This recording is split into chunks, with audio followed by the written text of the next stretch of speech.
हाँ जी करें start. Last revision हो जाए एक बार। जो भी क्लास में थी सबको याद है सब कुछ? पूछ लो। पर्टिकुलर सिंगल पर्सन से। ठीक है। कौन बोल रहा है? No Muskan.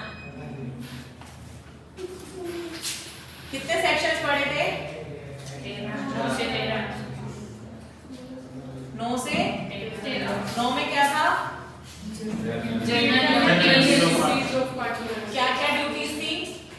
Common and common, great common advantage. To carry on the business of farm to the greatest common advantage. Second duty, Faithful to each other. to be just and faithful to Each other. Third duty, True account and to render true accounts and full information to partners. or his Legal representative. ये था। Yes, ma'am. पिछले बच्चों में से ना किसी की भी आवाज नहीं आ रही।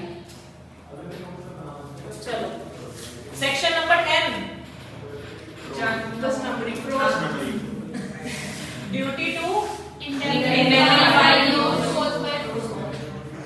indemnify for loss caused due to fraud। यही था।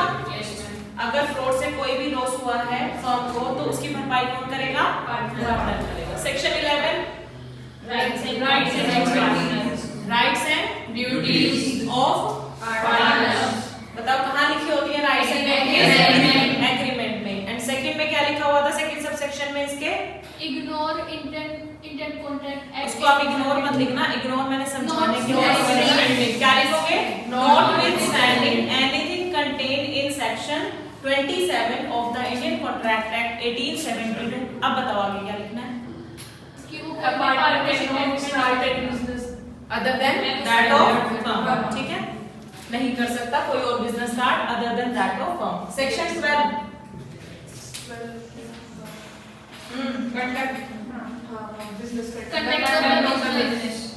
Conduct of the business. बताओ इसमें कितने थे? 4 पॉइंट्स थे। कौन कौन? 5 थे। बताओ कौन कौन से? फर्स्ट है अगर सीरीज में बता रहे हो तो नंबर्स लिखने हैं क्योंकि सबसेक्शंस है वो। अगर सीरीज में नहीं बता रहे तो आपको कुछ और मार्क्स से डिनोट करना है। ठीक है, तो सबसेक्शन 1 में क्या लिखा हुआ था? To take part in the conduct of business. Second Diligently.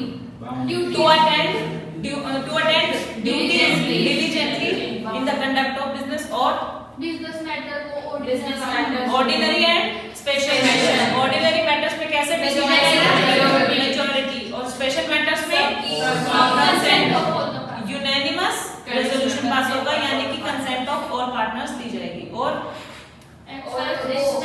Accounts check कर सकते हैं, इंस्पेक्ट कर सकते हैं। 3 words थे to access inspect and copy of books of accounts of the firm। और 5th one is legal case left case में legal representative के पास राइट होता है वो लीगल एक्सेस का, इंस्पेक्ट करने का और कॉपी करने का।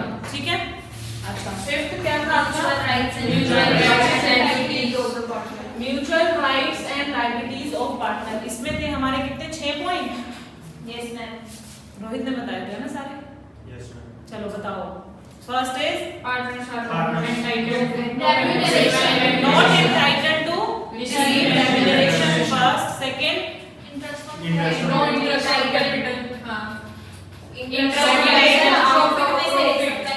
second था ये। सेकंड था प्रॉफिट एंड लॉस सारे को इक्वली शेयर करना है। ध्यान रखना सीरीज में याद आए तो ही नंबर लिखने हैं। ठीक है, जैसे अब आपको इंटरेस्ट ऑन कैपिटल वाला ध्यान आया तो आप पॉइंट्स वहां पे 1 नंबर 2 नंबर मत डालना वहां पर। ठीक है, सेकंड था आपका प्रॉफिट एंड लॉस शेयर करेंगे equally. Third interest on capital out of profit दिया जाएगा, प्रॉफिट नहीं अर्न किया तो नहीं दिया जाएगा। लेकिन अगर कॉन्ट्रैक्ट में प्रोवाइडेड है तो दिया जाएगा। ठीक है, कॉन्ट्रैक्ट में अगर ऐसा प्रोवाइडेड है कि मैंडेटरी देना ही देना है तो लॉस की कंडीशन में भी देना पड़ेगा। क्योंकि मैंने क्या कहा था? कॉन्ट्रैक्ट में लिखा तो उसकी बात मानो, कॉन्ट्रैक्ट में कुछ नहीं लिखा तो किसकी बात माननी है? लॉ की। ठीक है, फादर मदर याद आ रहे हैं? लॉ कौन है? मदर। और फादर कौन था? कॉन्ट्रैक्ट। ठीक है, fourth interest interest on loan at the rate of 6%। क्या एग्रीमेंट में 10% प्रोवाइड कर सकते हो? Yes. Next fifth, firm will indemnify Goa वाले बीच पे। हाँ जी, firm will indemnify partner. Firm क्या करेगी? इंडेमनिफाई करेगी पार्टनर को अगर पार्टनर ने फर्म के बिहाफ पे उसकी कोई लायबिलिटी पे ऑफ कर दी है या फिर फर्म को लॉस से बचाने के लिए उसने ऐसा कोई डिसीजन लिया है तो। ठीक है। And sixth one is partner will इंडेमनिफाई अगर गलती से डिसीजन लिया है। विलफुल निग्लेक्ट था, पार्टनर इंडेमनिफाई करेगा फर्म को अगर उसके विलफुल निग्लेक्ट की वजह से फर्म को कोई नुकसान होता है तो ये सेक्शन 9 से 13 खून में बस जाने चाहिए, है ना? खून में से निकलने चाहिए, जैसे खून भागता है ना ऐसे वर्ड्स निकलने चाहिए। ठीक है। एक बार दोबारा जब रिवीजन होगी ना नेक्स्ट क्लास में तो अच्छे से खून में घुस जाएंगे। ठीक है। चलो आज हम स्टार्ट करते हैं नेक्स्ट सेक्शन नंबर 14। अच्छा, सबने घर जाके रीड किया था? सबको समझ में आया था? कोई ऐसा डाउट किसी का आया हो? जिसका भी आया हो मेरे से क्लास के बाद पूछ लेना। ठीक है।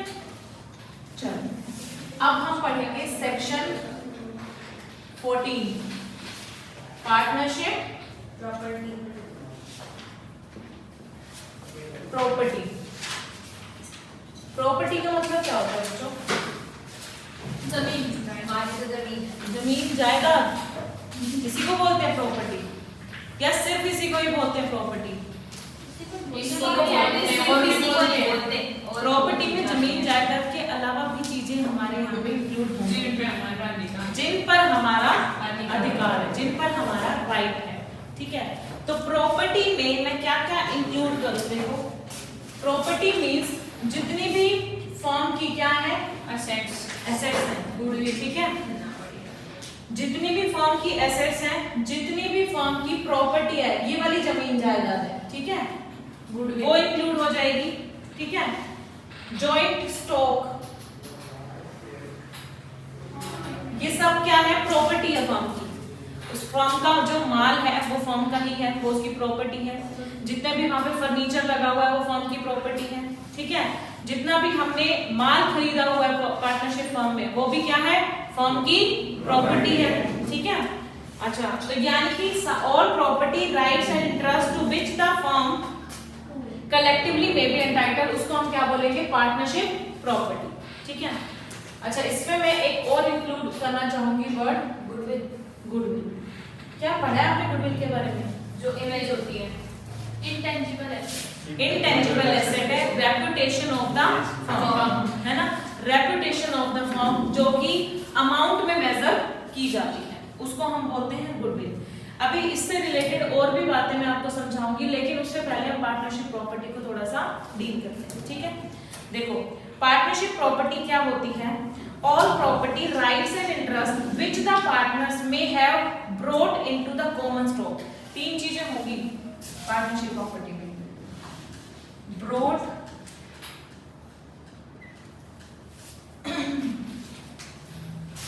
by partners as their contribution। मतलब बच्चों आपने अकाउंट्स में एंट्रीज की होंगी, जब भी कोई पार्टनर आता है अपने साथ कुछ पैसे लेके आता है, उस पैसे को हम क्या बोलते हैं? कैपिटल कंट्रीब्यूशन बोलते हैं उसको। कि जो पार्टनर आया कुछ पैसा लेके आया तो हम एंट्री क्या कर देते थे? Bank account debit to partners capital account, यही एंट्री करते थे। क्या कुछ पार्टनर्स ऐसे भी होते थे जो अपने घर का फर्नीचर उठा के फर्म के नाम पे ले आए? है ना? तो आप क्या कर देते थे? Furniture account debit to partners capital account, यही एंट्री करते थे। अब जरा ध्यान सुनना, ध्यान से क्या सुनना है?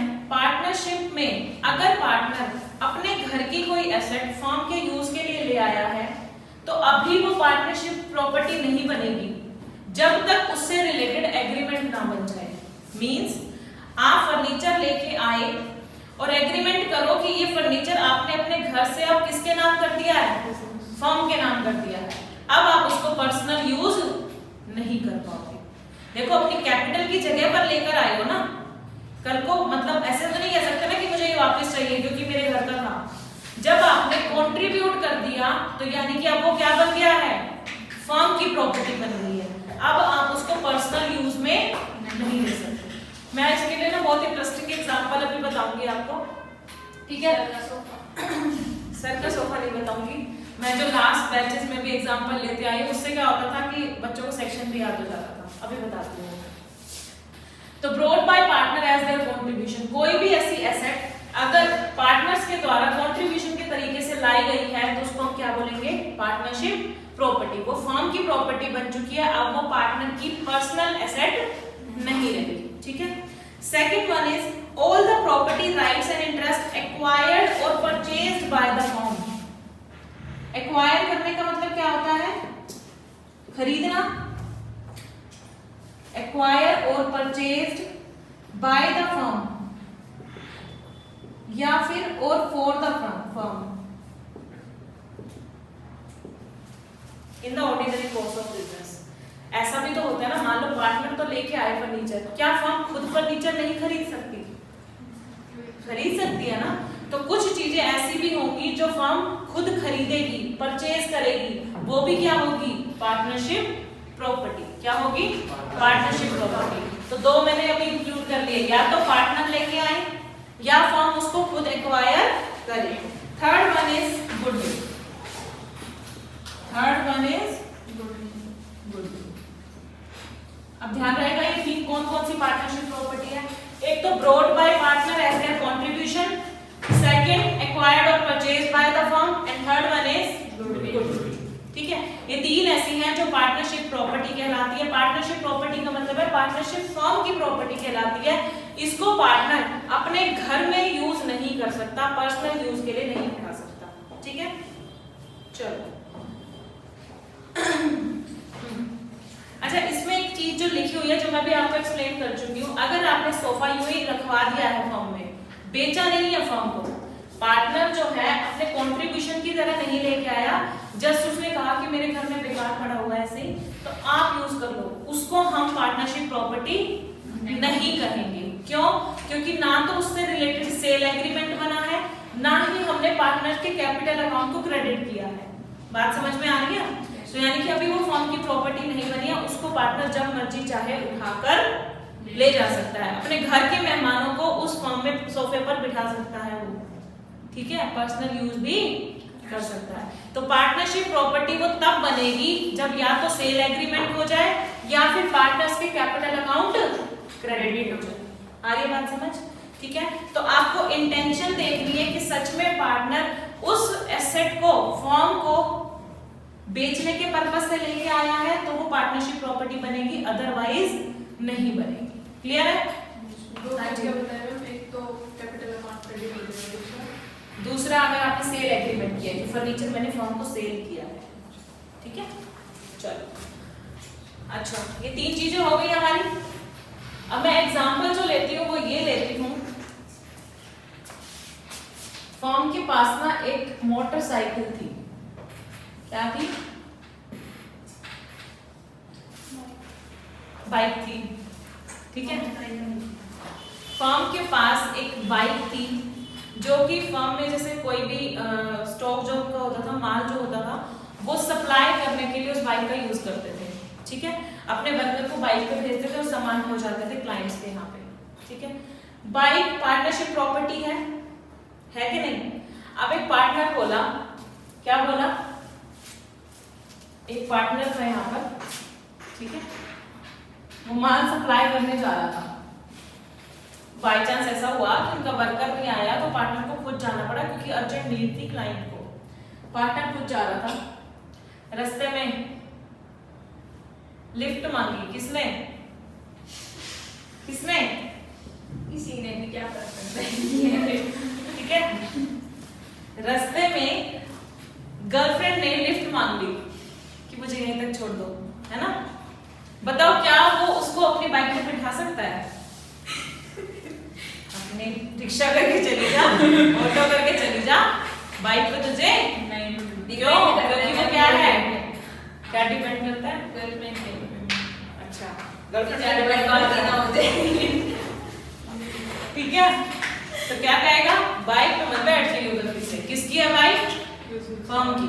इसको पर्सनल यूज आपको कैसे पता चलेगा? आपको कैसे पता चलेगा? वो तो प्रैक्टिकल पॉइंट है ना कि फर्म से छुपा के हम उसको छोड़ाएंगे। अब ऐसा तो लिखा नहीं हुआ कि पेट्रोल इतना यहाँ से क्लाइंट के लिए लगा था और इतना पेट्रोल एक्स्ट्रा लगा है गर्लफ्रेंड को छोड़ने के लिए, ऐसा तो पेट्रोल में लिखा नहीं आता कहीं भी, ठीक है। अब ऐसा हो सकता है ना, मान लो पार्टनर बिठा के ले जा रहा था, रास्ते में पार्टनर टू टकरा गया उसको, अब तो पता चल जाएगा, बताओ, अब तो पता चल जाएगा उसे। तो क्या ऐसा कर सकता है वो? नहीं कर सकता, ठीक है। चाहे रास्ते में ही क्लाइंट की शॉप क्यों ना पड़े, लेकिन आप पर्सनल यूज उसको नहीं कर सकते। रोहित जैसा तो कर देते हैं। उसी की शक्ल देखिए। चलो ठीक है, एग्जाम्पल पहले तो उसी को दिखाने वाली थी, फिर मैंने कहा था कि क्लास में ज्यादा वो हो जाएगा, इसलिए मैंने रोहित को स्किप करके पार्टनर ही लिख दिया था।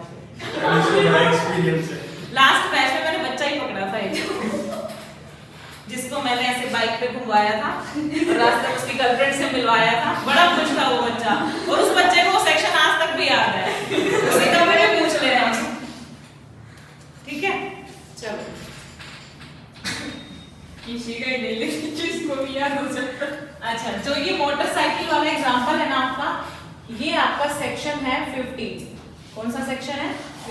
सेक्शन 14 तो है प्रॉपर्टी के लिए, लेकिन सेक्शन 15 है आपका एप्लीकेशन ऑफ पार्टनरशिप प्रॉपर्टी। हाँ जी बच्चों, एप्लीकेशन का मतलब क्या होता है? अप्लाई करना, यूज करना, यानी कि यूज ऑफ पार्टनरशिप प्रॉपर्टी। आप कहां पे यूज कर सकते हो? सिर्फ फर्म के लिए यूज कर सकते हो, फर्म के बिजनेस के लिए यूज कर सकते हो, पर्सनल यूज के लिए नहीं उठा सकते उस बाइक को। ये है आपका सेक्शन 15। अच्छा, कोई निमोनिक बनाओगे? 15 सेक्शन 15 बस याद कर लो, गर्लफ्रेंड से 15 कुछ भी। क्या हो गया? चलो याद ही कर लो, सेक्शन 15 इज फॉर गर्लफ्रेंड। अच्छा,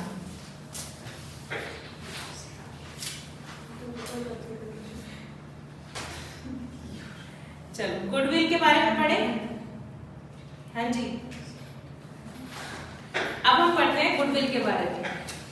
गुडविल आपने मुझे बताया रेपुटेशन होती है फर्म की, ठीक है, जो अमाउंट में मेजर की जाती है। तो goodwill is a concept which is very easy to understand but difficult to define. Goodwill may be defined as the value of reputation of the business house in respect of profit expected in future over and above the normal profit. Firm अपना normal profit जितना कमाती है उससे extra अपने कितना कमा लेती है, उसी को ही हम बोलते हैं रेपुटेशन या गुडविल, ठीक है। अच्छा, अब सुनना जरा, जब भी हमारी पार्टनरशिप फर्म डिसॉल्व होती है, जब भी हमारी पार्टनरशिप फर्म क्या हो रही है? डिसॉल्व हो रही है, बंद हो रही है, तो every partner has a right to have the goodwill of the business sold for the benefit of all the partner। देखो, जब फर्म बिक गई, क्या हो गई? जब फर्म डिसॉल्व हो गई, बंद हो रही है, तो आप क्या करते हो? सारी एसेट्स को बेच देते हो। हाँ जी बच्चों, एसेट को क्या करते हो? बेच देते हो, और लायबिलिटीज को क्या करते हो? पे ऑफ कर देते हैं, ऐसा ही था। और जो रेसिड्यू अमाउंट बचता है उसको क्या करते हो? शेयर कर देते हो प्रॉफिट शेयरिंग रेशो में। पार्टनर्स जो है बैलेंस अमाउंट को शेयर कर लेते हैं प्रॉफिट लॉस शेयरिंग रेशो में, ठीक है। तो ये जो एसेट जब बिकी है, तो एसेट में हमारी इंटेंजिबल भी आनी चाहिए, इंटेंजिबल एसेट भी आनी चाहिए, इंटेंजिबल में आपकी गुडविल भी आ गई, तो यानी कि डिसोल्यूशन के टाइम पे गुडविल भी बिकी होगी।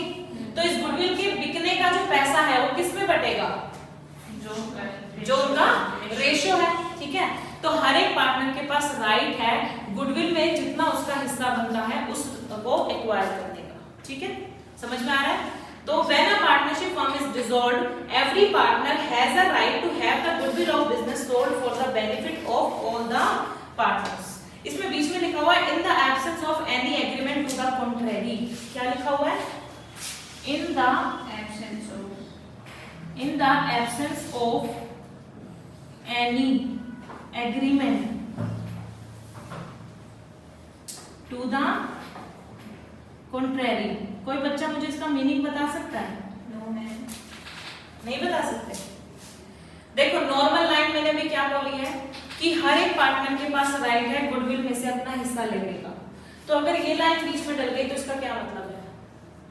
इन the absence of any agreement to the contract, तब तक ही चलेगा या कोई जब तक इससे रिलेटेड इसके विरोध में कोई बात ना कही गई हो तब तक पार्टनर के पास राइट है गुडविल में से हिस्सा लेने का। लेकिन अगर आपने एग्रीमेंट में लिख दिया कि जब गुडविल बिकेगी तो उस पैसे को पार्टनर्स नहीं ले सकते, तो आप किसकी बात मानोगे?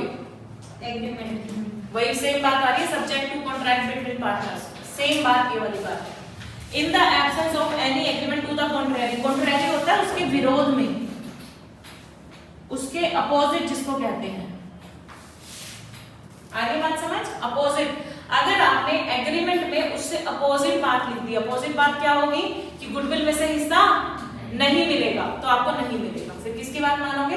एग्रीमेंट की। लेकिन अगर एग्रीमेंट में फेवर में ही सब कुछ चल रहा है, फेवर में मतलब गुडविल में पार्टनर्स भी हिस्सेदार हैं, तो पार्टनर को उनका हिस्सा मिलेगा।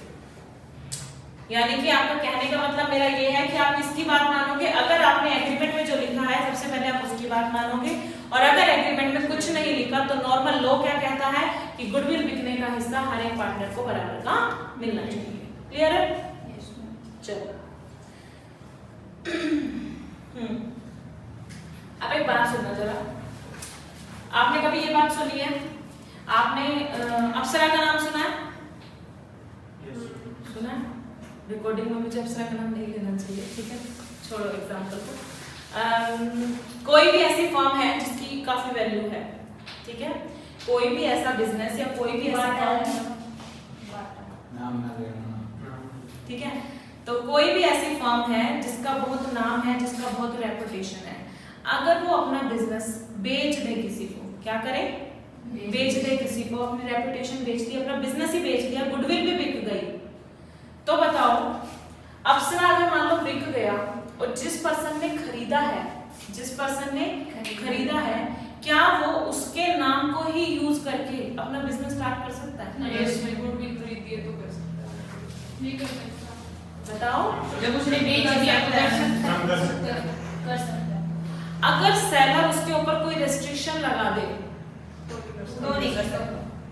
सेलर ने क्या रेस्ट्रिक्शन लगाई कि जैसे जिस जगह पर सिचुएटेड था मेरा बिजनेस, उस जगह से 1 किलोमीटर के अंदर अंदर आप सेम टाइप का बिजनेस और सेम नेम का बिजनेस नहीं कर सकते हो। अगर मैं आपको गुडविल बेचूंगा तो आपको ये कंडीशन पूरी करनी पड़ेगी। तो बताओ बायर कर सकता है? No ma'am. बायर खरीदने से पहले इस कंडीशन को मानेगा तभी वो गुडविल खरीदेगा, ठीक है। तो अगर आपने रीजनेबल लिमिट लगानी है, लेकिन आप ये नहीं कहोगे कि हाँ मैंने अपना बिजनेस बेच दिया ना, तो दुनिया में कहीं नहीं बोल सकता, तो मैंने खरीदा क्यों है भाई? खरीदा क्यों है मैंने फिर? है ना? गुडविल तो कंपनी के नाम की होती है ना, तो अगर वो नाम ही मतलब चेंज करने को बोल देगा तो फिर उसका मतलब क्या रह जाएगा? मैंने अभी क्या बताया, रीजनेबल लिमिट लगानी है। अगर देखो सेलर हो सकता है ना, सेलर ये कहे कि हाँ जहां मैंने अपना बिजनेस सेटअप कर रखा था, अगर वहां कोई आ जाएगा तो वहां तो चलेगा ही चलेगा, क्योंकि किसी को पता ही क्या चलेगा कि ये बिकी भी है या जगह नहीं बिकी है। तो सेलर ने क्या किया, लिमिट लगा दी कि इतने 1 किलोमीटर के अंदर नहीं करोगे, उसके अलावा कहीं भी कर लो, उसके अलावा कहीं भी कर लो। तो अगर रीजनेबल लिमिट आपने लगाई है तो वो वैलिड है, और बायर उसको मान के ही गुडविल को परचेज कर रहा है, तो बायर उसको यूज नहीं कर सकता विद इन द लिमिट, उसके बाहर जाके कर सकता है, ठीक है। एक बार इसको पढ़ लो। Goodwill is a part of property of the firm, it can be sold separately और अलोंग विद अदर प्रॉपर्टी, यानी कि गुडविल को आप अलग से भी बेच सकते हो या फिर सारी एसेट्स के साथ मिलाकर भी बेच सकते हो। Any partner may upon the sale of goodwill make an agreement with the buyer that such partner will not carry on any business similar to that of the firm within a specified period। अब बात सुनना जरा थोड़ा सा घुमा के। मैंने goodwill बेची थी, ठीक है, मैंने गुडविल बेची थी, पार्टनरशिप फर्म थी, उसकी गुडविल बिक गई है। अब बायर ने गुडविल खरीदी है, यानी कि बायर उस नाम को यूज करेगा। अब एक बात बता दो, आपने जब अपनी गुडविल बेच दी तो आप दोबारा उस नाम को यूज कर सकते हो? कर सकते हो? नहीं कर सकते ना, क्यों? क्योंकि आपने तो अपना नाम बेच दिया है, वो बंदा यूज करेगा, ठीक है। तो अगर बायर ने रेस्ट्रिक्शन लगा दी दी कि आप इतनी लिमिट्स में, मतलब जहां पर आपका बिजनेस सेटअप था, आप उतनी लिमिट्स में अपना नाम यूज नहीं कर सकते, उसके बाहर जाके यूज करो तो ठीक है। तो क्या होगा, तो उसको मानना पड़ेगा जिसने अपनी बेची है। ठीक है, एक बार लाइन सुनना जरा।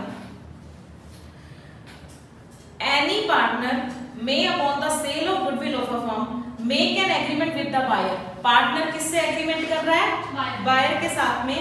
That such partner will not carry on any business similar to that of firm within a specified period और within specified local limits. कुछ टाइम की बाउंडेशन भी लग सकती है या एरिया की बाउंडेशन भी लग सकती है।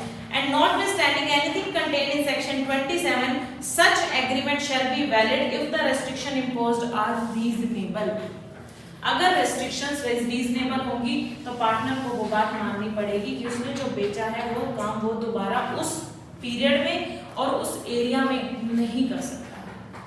ठीक है, इससे रिलेटेड कंसेप्ट आपका इंडियन कॉन्ट्रैक्ट एक्ट में आएगा, इसीलिए यहाँ पर इन्होंने डाला नॉटविथस्टैंडिंग एनीथिंग कंटेन। वहां पर आपको एक बात अलग मिलेगी, वहां पर एक बात आपको अलग मिलेगी। लेकिन आपको अभी क्या पढ़ना है?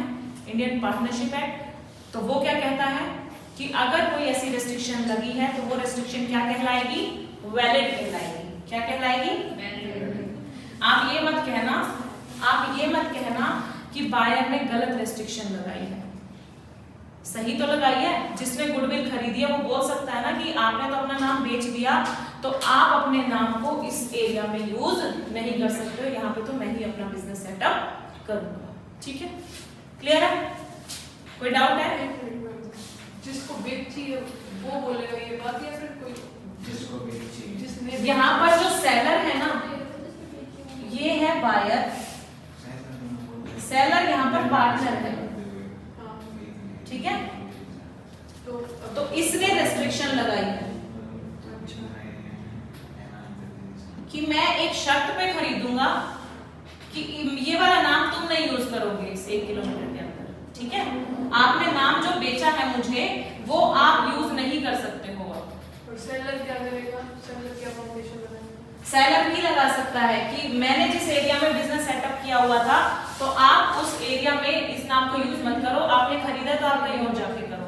अभी मैं आपको बता रही हूँ कि इंडियन कॉन्ट्रैक्ट एक्ट में इससे रिलेटेड अपोजिट बात है, वहां जाके और भी क्लियर हो जाएगा। ये भी बोल रहे हैं कि यहाँ पे आप अपना नाम यूज करो, ये भी बोल रहे हैं कि मेरा नाम यूज। देखो, पार्टनरशिप एक्ट में ना सिर्फ इसकी रेस्ट्रिक्शन को लेके चलना, क्योंकि ऐसे कंफ्यूज हो जाओगे। पार्टनरशिप एक्ट में किसकी रेस्ट्रिक्शन लेना? सिर्फ तो बायर की, कि बायर रेस्ट्रिक्शन लगा रहा है किसके ऊपर? सेलर के ऊपर, कि तुम अपना नाम यहाँ पर यूज नहीं करोगे जो तुमने मेरे को बेच दिया। ठीक है, तो पार्टनर नहीं करेगा कैरी ऑन, सेम नाम को यूज नहीं करेगा partner with in the period और विद इन द एरिया। ठीक है, लेकिन रेस्ट्रिक्शंस आपकी कैसी होनी चाहिए? रीजनेबल। ऐसा ना हो ये आप कह दो कि पूरी दुनिया में यूज नहीं कर सकते आप, ऐसा तो नहीं है।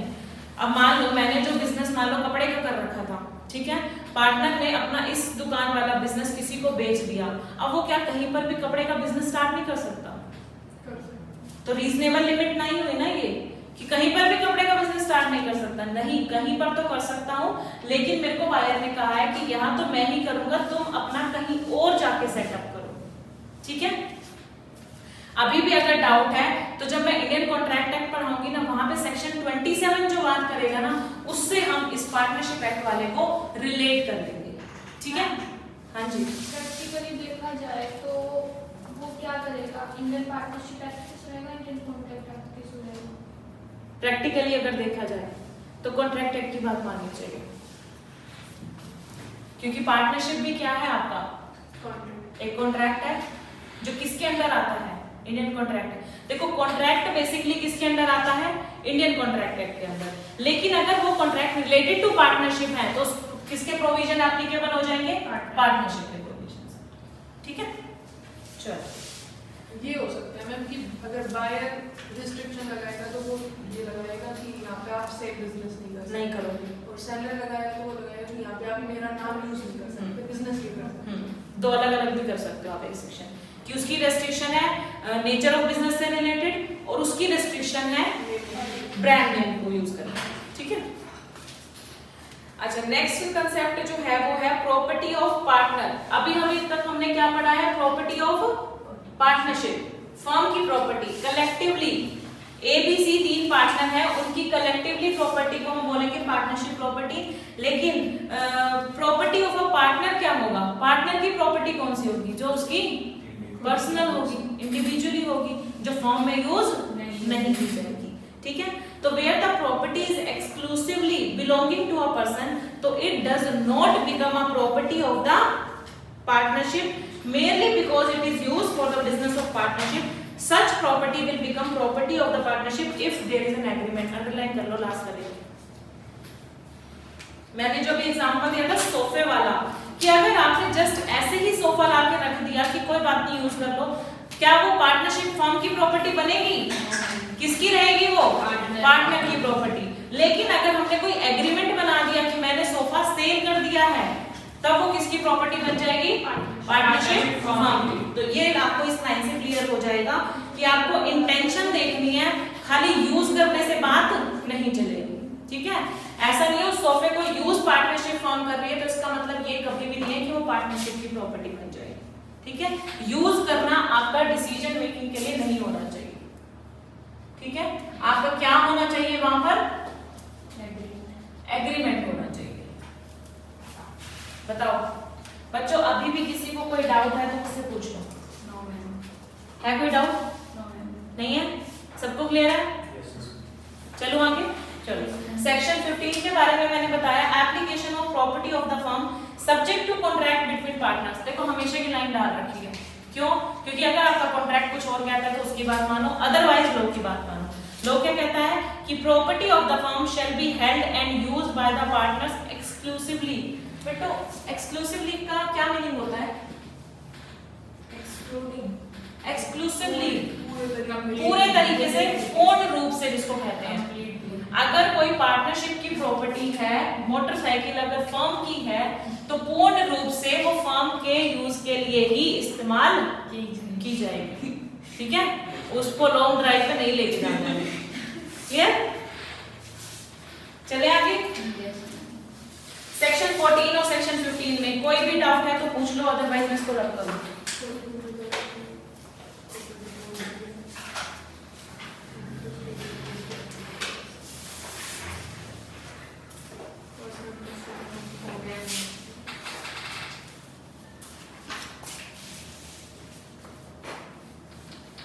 बायर के द्वारा लगाई गई रेस्ट्रिक्शन को पार्टनर को फॉलो करना पड़ेगा।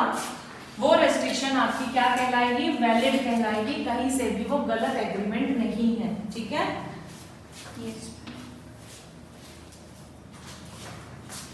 अच्छा अब आता है सेक्शन 16, सेक्शन 16। ये क्या कहता है?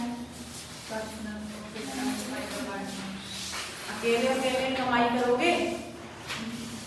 नहीं कर सकते। अब सुनना जरा, यहाँ की एक शॉप किसकी? फर्म की। किसकी थी? किस चीज की बनाई थी? वो बना देते हैं, जो एग्जांपल है ना वही ले लेती हूँ। Refined sugar. ठीक है, फर्म का काम क्या था? रिफाइंड शुगर का। ठीक है, इस शॉप के ना पड़ोस में ही लेती मैं, इस शॉप से अलग ही ले लो। ठीक है, एक ये शॉप है जो ए की है, यहाँ पर फर्म में पार्टनर थे ए, बी और सी। ठीक है, यहाँ पर ए की शॉप है और ए का काम है, ए है होलसेलर। किसका? Very good. ए क्या है? होलसेलर है। किसका? हाँ, मैंने कब कहा कुछ गलत बोला। ठीक है, शुगर का होलसेलर है ए। ठीक है, अब मुझे सबसे पहले तो ये बताओ, अभी तक जो आपने कौन सा सेक्शन पढ़ा है जिसमें ये बात लिखी हुई है कि आप सेम टाइप का बिजनेस नहीं कर सकते? कहाँ पढ़ा था? बताओ।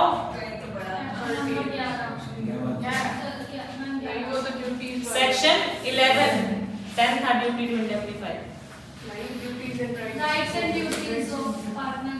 हाँ तो उसी में तो था सेक्शन 11, हाँ सेकंड वाले पॉइंट में कि इंडियन कॉन्ट्रैक्ट एक्ट को छोड़ते हुए, उसको इग्नोर करते हुए नॉर्मल क्या बात है कि कोई भी पार्टनर है ना फर्म के जैसा बिजनेस नहीं कर सकता, यही बात थी। अब मुझे बताओ, इसका रिफाइंड शुगर का काम है, ठीक है, और ये होलसेलर है शुगर का। अब जो बंदा होलसेलर है उसको तो ज्यादा नॉलेज रहती है कि किस टाइप की शुगर लेनी है, कितनी क्वांटिटी में लेनी है, कौन सी शुगर ज्यादा अच्छी है, कौन सी नहीं अच्छी है, तो इसको ज्यादा नॉलेज थी शुगर की। जब भी कभी फर्म को शुगर की जरूरत पड़ती थी ना तो ये ला के देता था। अब बी और सी को नहीं पता कि इसने चोरी छिपे एक दुकान खोल रखी है, बी और सी को नहीं पता कि इसने दुकान खोल रखी है अपनी। ये क्या करता है, अपनी दुकान से चीनी की बोरी उठाता है और कहाँ पे ले आता है, लो भाई मैं खरीद के लाया हूँ बाहर से। बी और सी को क्या कहता है, लो भाई मैं खरीद कर लेके आया हूँ फर्म के लिए, ठीक है, और पर्सनली प्रॉफिट कमा लेता है। वहां पे क्या करता है, पर्सनल प्रॉफिट कमा लेता है। हाँ जी बताओ, क्या वो ऐसा कर सकता है? लो कहता है कि अगर आपने ये काम किया ना तो यहाँ पर जो पर्सनल प्रॉफिट कमाया है ये किसको दे दो, जो कमाई सारी आपने कमाई है वो कहाँ पर ले आओ, फर्म में ले आओ, ताकि बी और सी भी कुछ खा ले, है कि नहीं। फर्म में आएगा तो किस के बीच में बटेगा, ए बी सी। अभी अकेला कौन खा रहा है, सबके साथ शेयर करके खाना चाहिए ना भाई, प्रॉफिट होगा है ना, केक कटेगा तो सब में बटेगा। तो फिर शुगर अगर बिकी है, प्रॉफिट कमाया है, तो यहाँ पे भी तो बांट दो, है ना। तो पर्सनल प्रॉफिट को कहाँ पे लेके आओगे, यहाँ पर, ठीक है। अब मैं यहाँ पर कुछ एग्जांपल ऐसा ले रही हूँ क्या कि 16 चीनी की बोरियां थी, ठीक है, कितनी बोरियां थी, 16 चीनी की बोरियां थी जो इसने ट्रांसफर की। क्या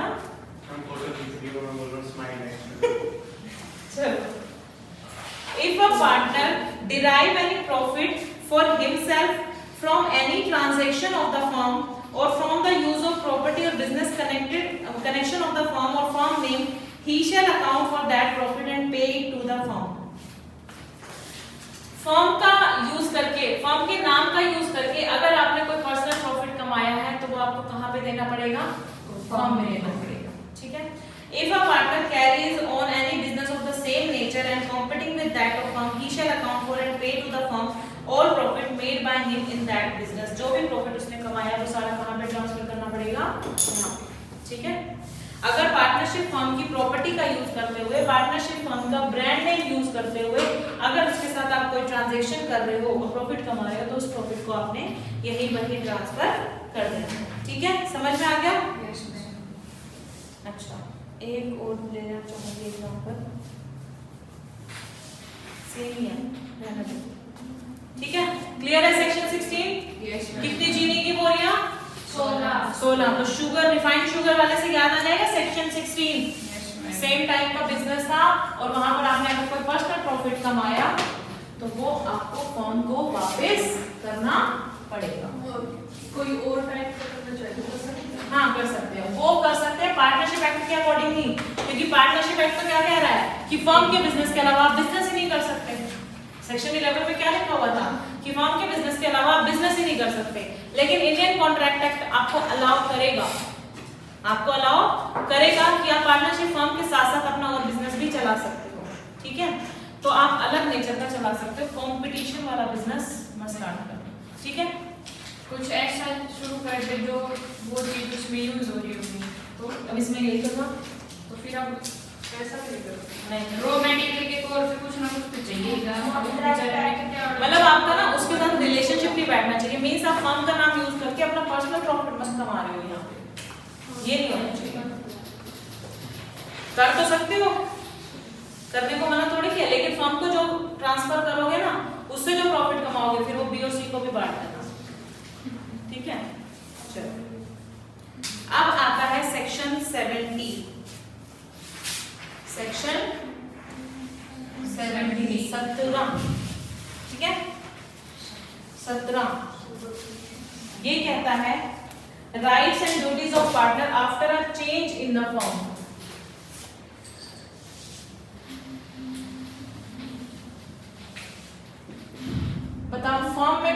चेंज आ सकता है? फर्म का एग्रीमेंट कब कब चेंज हो सकता है? जब पार्टनर की डेथ हो जाती है, एडमिशन होता है। 2 पॉइंट लिख लो, एक मिनट जो बताएं 2 पॉइंट लिख लो मैं। या तो कोई पार्टनर एडमिट हो, एडमिट करने का मतलब एडमिशन हो उसका, या वो उसकी रिटायरमेंट हो, या फिर जब एग्रीमेंट को रिन्यू करवाना होता है। रिन्यू क्यों करवाना होता है? जब टाइम पीरियड वो पर्टिकुलर टाइम पीरियड के लिए होता है। Very good. जब आपकी पार्टनरशिप फिक्स पीरियड के लिए थी, या फिर कोई पर्टिकुलर पर्पस के लिए होती है। Very good. जब आपकी पार्टनरशिप फिक्स पीरियड के लिए थी और आपने उसको किस में कन्वर्ट करना है?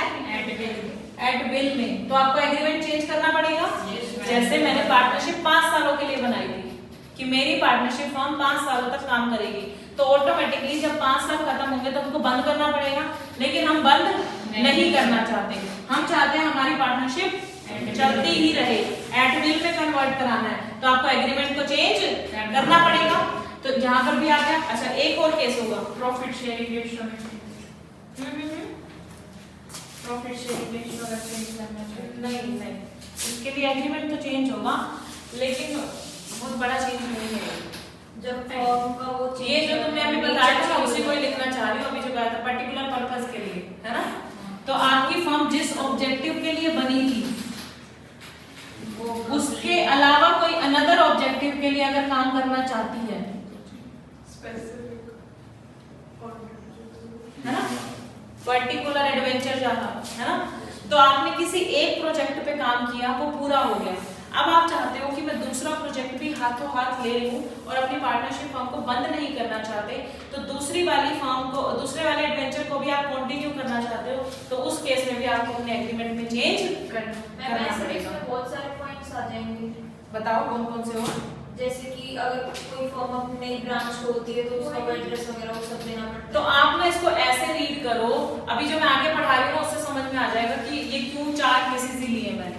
आपकी चेंज और भी तरीकों से हो सकती है, ये नहीं है कि ये एक्सक्लूसिव 4 केस ही हैं, कि सिर्फ ये 4 रीजंस की वजह से है। हाँ जी, 10-12 लिखवाए थे ना आपने।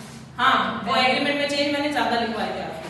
तो अभी एक बार सुनना जरा, इसमें जो मेन सेक्शन है ना, वो है कि राइट्स और ड्यूटीज किसकी? पार्टनर की क्या अफेक्ट होती है किसी भी चेंज की वजह से? बताओ, राइट्स और ड्यूटीज क्या चेंज होती हैं किसी भी चेंज की वजह से? चेंजेस आप कुछ भी यहाँ पर और एक्स्ट्रा बढ़ा सकते हो। अब मुझे बताओ क्या चेंज होता है राइट्स एंड ड्यूटीज में? क्या चेंज होता है बताओ? मैम जब आपका ऑब्जेक्टिव ही बदल गया तो जो काम कर रहा था उसके अलग करेगा वो काम। तो मेरे अधिकार बदल जाएंगे उससे। अब मेरी बात सुनो, एक मिनट मेरी बात सुनो। एडमिशन के टाइम पे पहले थे पार्टनर ए और बी, ठीक है? सी को इन्होंने एडमिट किया, ठीक है? सी को इन्होंने एडमिट किया यहाँ पर, तो जो राइट्स और जो ड्यूटीज पार्टनर्स की पहले थी वही सी के लिए भी तो एप्लीकेबल हो जाएंगी। क्या चेंज होगा कुछ? रिटायरमेंट या डेथ का केस हुआ, एक पार्टनर चला गया, तो जो बाकी बचे हुए पार्टनर है उनकी कोई राइट्स और ड्यूटीज में कोई चेंज आएगा? नहीं आएगा, एज इट इज चलता रहेगा। आपको यही लिखना है, तो मैं बता रही हूँ। फिक्स पीरियड के लिए जो पार्टनरशिप थी उसमें जो राइट्स एंड ड्यूटीज डिसाइड की गई थी वही आपकी विल में भी ड्यूटीज और राइट्स रहेंगे। एक ऑब्जेक्टिव के लिए जो आपका अधिकार था वो दूसरे ऑब्जेक्टिव के लिए भी सेम अधिकार ही रहेगा, कोई चेंज ऐसा नहीं आएगा। तो जिस भी चेंज की वजह से आपका एग्रीमेंट चेंज हो रहा है तो इससे आपका राइट्स और ड्यूटीज पे कोई इंपैक्ट नहीं पड़ता। अब मैं इस लाइन को पढ़ूंगी, देखना जरा, कुछ नहीं है सेक्शन में, बस ये चेंज मेरे को बताने थे थोड़े से कि क्या क्या हो सकते हैं। अभी आप लिस्ट और भी बढ़ा सकते हो, क्या उन चेंज की वजह से राइट्स और ड्यूटीज इंपैक्ट होंगी? नहीं होगी, ठीक है? तो after a change in the firm where a change occur in the constitution of the firm, तो mutual rights and duties of the partner in the reconstituted firm means जो नई फर्म क्रिएट हुई है remain the same as they were before the change, as they were जैसे change से पहले थी तो नए वाले में भी वैसे ही उसके राइट्स और ड्यूटीज रहेंगे, ठीक है? After the expiry of term of the firm, जैसे वो 5 साल वाला मैंने एग्जांपल लिया कि 5 साल फिक्स पीरियड के लिए हमारी पार्टनरशिप बनी थी, 5 साल खत्म हो गए, अब हम बंद नहीं करना चाह रहे, इसको विल पे ही कंटिन्यू करना चाह रहे हैं, तो आपका where a firm constituted for a fix term खत्म हो गई तो continue to carry on business after the expiry of that term, 5 साल के खत्म होने होने के बाद भी पार्टनरशिप फर्म अगर कंटिन्यू करना चाहती है तो mutual rights and duties of partner remain the same as they were before the change, before the expiry या बिफोर द चेंज। ठीक है, तो एक्सपायरिंग 5 सालों पहले जो आपके राइट्स एंड ड्यूटीज थे वही आपके आगे भी कंटिन्यू चलते रहेंगे। और where additional undertakings are carried out, मैंने कहा जैसे आपने अनदर प्रोजेक्ट ले लिया तो इस प्रोजेक्ट में जो राइट्स एंड ड्यूटीज थी वो इस प्रोजेक्ट पर भी एप्लीकेबल हो जाएगी। तो where a firm constituted to carry out one or more adventure or undertaking carries out another adventure or undertaking are the same as those in respect of original undertaking। तो जिस basic objective के लिए आपकी form बनी थी, जो rights and duties यहाँ पर थे वही राइट्स एंड ड्यूटीज यहाँ पर भी हो जाएंगे। तो आपको सिर्फ क्या लिखना है, राइट्स एंड ड्यूटीज रिमेन पूरा आएगा द सेम। हाँ पूरा आएगा, मतलब टेस्ट में नहीं, पूरा हो गया। जितना सैटरडे तक हो जाएगा। फिर मंडे को कंटिन्यू करो, देखते हैं, अभी तुमको पता चल जाएगा कि पूरा भी हो जाएगा। हाँ जी, rights and duties remain the same as they were before the change. क्या लाइन लिखनी है सब में आपको? सेक्शन 17 क्या कहता है? वही का वही रहेगा। Rights and duty remain the same as they were before the change. हर पॉइंट में आपको यही लाइन लिखनी है। एडमिशन हो जाए, रिटायरमेंट हो जाए, फिक्स पीरियड वाली मिल पे बन जाए, एक प्रोजेक्ट से आप दूसरा प्रोजेक्ट ले लो, लेकिन आपके rights and duty remain the same as they were before the change. ये लाइन बस याद कर लेना, ठीक है? क्लियर है? 17 याद कैसे करोगे अब? तुम्हें यहाँ लग रहा है कि मैम याद हो जाते हैं, जब 2-3 चैप्टर इकट्ठे हो जाएंगे ना तब याद नहीं रहेंगे क्या क्या था। इसीलिए मैं निमोनिक्स बनवाती हूँ। अब ये 10 नंबर तो मैं ऐसे रट गया है, ऐसा ही कुछ बना लो। 2 दिन याद है, 10 नंबर याद हो गया। अब ऐसे ही कुछ बना लो तो सेक्शन 17 का भी। 10 नंबर 3-4 सारे याद हो गए। 10 नंबर ही बनाया था ना, उसमें से 9, 10, 11, 12 ये सब याद हो गए, सीरीज में देख रखी हो। अच्छा, अब 14, 15 तो याद हो गया होगा, बाइक वाला। Yes ma'am. बाइक वाला याद हो गया, वो एप्लीकेशन ऑफ प्रॉपर्टी था। तो सेक्शन 14 क्या है? पार्टनरशिप प्रॉपर्टी का। अब 16 में आपने क्या था? 16 चीनी की बोरियां ट्रांसफर की थी एक से अपनी शॉप से उधर, तो यानी कि पर्सनल प्रॉफिट वाला था सेक्शन 16। अब 17 में कोई लिंक नहीं है, इसलिए अलग याद करना पड़ेगा। 17 बदलने का खतरा। वाह, सुन लिया? 17 में बदलने का खतरा। Right and duty. ठीक है? ओ भाई साहब, ये तो मैंने सोचा ही नहीं। कोई बात नहीं, अगला मुस्कान सोचेगी। ये होते हैं क्रिएटिव बच्चे। मैं इसीलिए निमोनिक्स यहीं से निकलवाना चाहती हूँ, क्योंकि बच्चों के पास ना बहुत सारे आइडियाज होते हैं। मैम ऐसे याद कर लो, वैसे याद कर लो, अभी याद रहेगा। टेंथ है ना, मौत का खतरा ज्यादा सही है। 17 पे बदलने का खतरा। बदलना मीन्स चेंज, तो कोई भी चेंज होगा उसके बाद। ठीक है, याद हो गया? अच्छा, अब आ जाओ एक आपका मेजर कंसेप्ट पे जो इम्पोर्टेंट है, और पेपर में जो क्वेश्चन आता है ना वो यहीं से ही आता है। तो अब तक क्यों पढ़ा है? अब तक क्यों पढ़ाया मैम? फिर कई बार वहां से भी आ जाता है, कुछ नहीं पता, लेकिन यहाँ से क्वेश्चन ऑलमोस्ट आता है। ठीक है, रिलेशन ऑफ पार्टनर्स। अब अलर्ट होके बैठेंगे ma'am. To third parties. Relation of partners to third party. आप तो हर टॉपिक को इम्पोर्टेंट बताते हो, मैं लर्न होना पड़ जाता है। देखो सीए में आए हो तो हर टॉपिक इम्पोर्टेंट ही है। क्योंकि डेली एक ही डायलॉग, ये एक ही डायलॉग इसलिए है क्योंकि देखो 12th में ना ऐसे मार्क करा देते थे कि ये वाला क्वेश्चन जरूर आएगा, ये जरूर आएगा। बच्चे ऐसे उसको पी के चले जाते थे अंदर तक, जाते सीधा उल्टी कर देंगे मैम, है ना? ऐसे कैसे चिपका के आ जाते थे बिल्कुल। अब यहाँ पे हम क्या बताएं क्या इम्पोर्टेंट है क्या नहीं? हर पेपर चेंज मेरे को बहुत बड़ा है। 18, 19, 20। मम्मी चैप्टर बहुत बड़ा है। मैंने छोटा करता। और ये क्या हाफ का टेस्ट देना चाहोगे? कॉन्ट्रैक्ट तो पढ़ा ही नहीं है मैम, अभी देखा ही नहीं।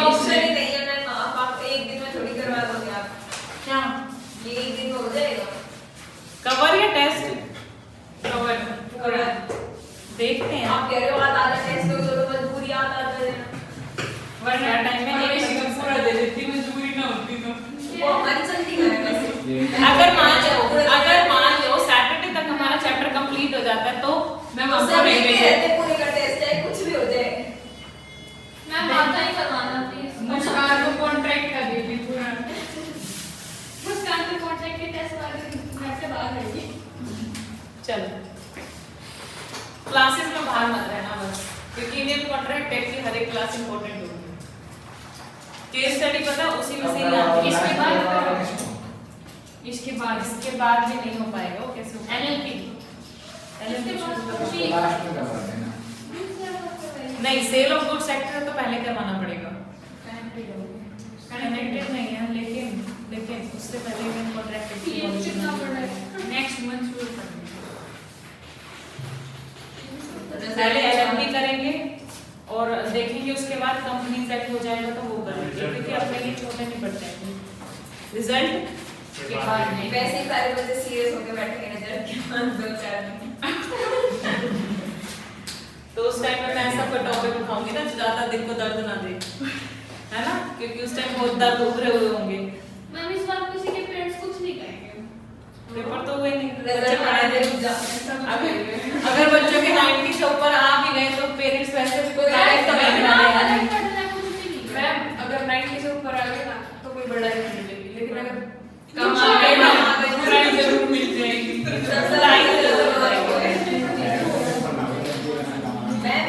सबसे ज्यादा खतरा ना रोहन को है, इसके बाप पे इसको उठा के फेंक दे, इसके फोन को किसी को फेंकेंगे इस बार। सही है, नहीं कहेंगे पेपर ना हुए तब इतने मार्क्स सही होते तो क्या कई करेंगे? स्कूल फंस गए ना, आज सुबह न्यूज आ रही थी, कई स्कूल फंस गए 100 में से 96 हाँ सब मैम, सब्जेक्ट अब तो ऐसे कुछ कहते हैं 96 ऊपर आ रहे हैं ना तो लीगली दिखाओ कि कहाँ से तुमने 96 दे दिए। 96 ऊपर तो आ ही नहीं सकते। मैम कम से बताओ, जो ओरिजिनल कम बच्चा ले लेता वहाँ पे 96 से ऊपर, उसका तो क्या हुआ होगा? मैम 72 है उस पे, हमारा तो उनने सब बच्चों के सब सब्जेक्ट में 96 दे दी।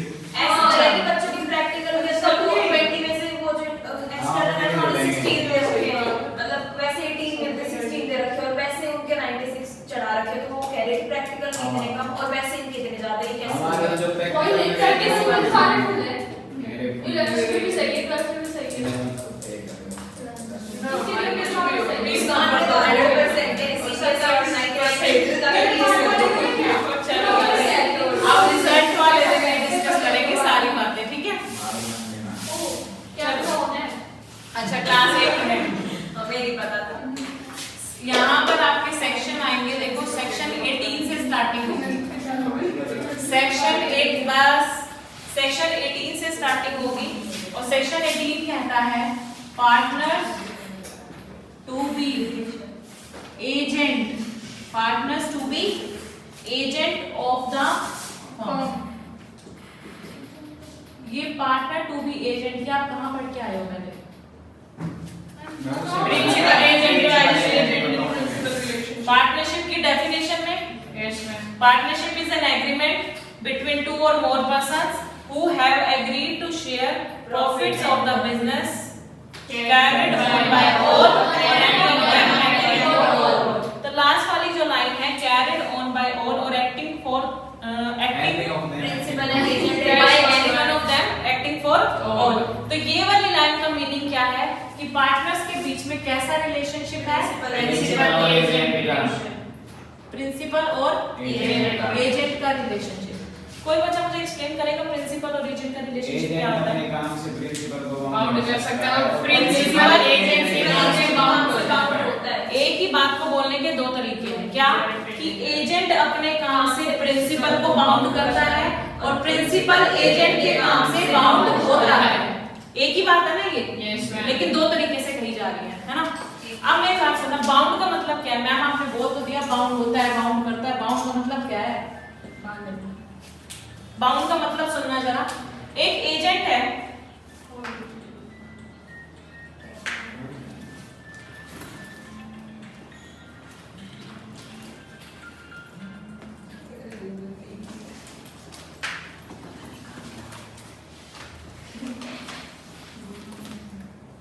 चलो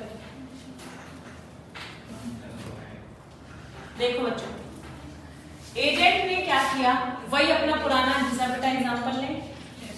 एजेंट गया बैंक में लोन के लिए अप्लाई करने, और बैंक ने एजेंट को क्या दे दिया, लोन। ठीक है, 3 साल का लोन था। आफ्टर 3 इयर्स रीपेमेंट की बात आई। ठीक है, रीपेमेंट की बात आई। प्रिंसिपल कहता है मैंने थोड़ी लोन लिया था। प्रिंसिपल कहता है मैंने थोड़ी लोन लिया था, मैं तो नहीं देता। बताओ बैंक छोड़ देगा? बताओ। प्रिंसिपल कह रहा है कि जैसे लोन लेने कौन आया था, जाके किसको पकड़। क्या ऐसा है? किसको लोन की भरपाई करनी पड़ेगी? प्रिंसिपल और एजेंट को, पार्टनर को। कौन को? प्रिंसिपल और एजेंट में किसको भरना पड़ेगा? प्रिंसिपल को। क्यों? क्योंकि एजेंट लोन किसके बिहाफ पर लेके आया है? प्रिंसिपल के बिहाफ पे, है ना? तो रीपेमेंट की ड्यूटी किसकी बनती है? प्रिंसिपल की। ठीक है, तो कहने का मतलब एजेंट ने अपने काम से किसको बाउंड किया? प्रिंसिपल को। एजेंट ने काम किया था लोन लेने का, ठीक है, और बाउंड किसके लिए हुआ है? रीपेमेंट के लिए प्रिंसिपल। तो बात समझ में आ रही है? एजेंट के लोन लेने की वजह से प्रिंसिपल बाउंड हुआ रीपेमेंट के लिए, या फिर एजेंट ने अपने लोन से प्रिंसिपल को बाउंड किया रीपेमेंट करने के लिए। 2 बातें हो गई। ठीक है, अच्छा, ऐसा ही जो सेम प्रोविजन है प्रिंसिपल एजेंट का, ये एप्लीकेबल होता है किसके ऊपर? पार्टनर्स के ऊपर। ठीक है, एग्जांपल लो। पार्टनर्स थे, यार मैंने ले ली एबीसी, वो तो हो गया एबीसी। जिसका नाम लो,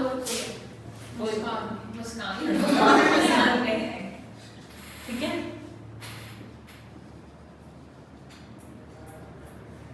दो बनाते हैं अभी। ठीक है, 2 पार्टनर थे,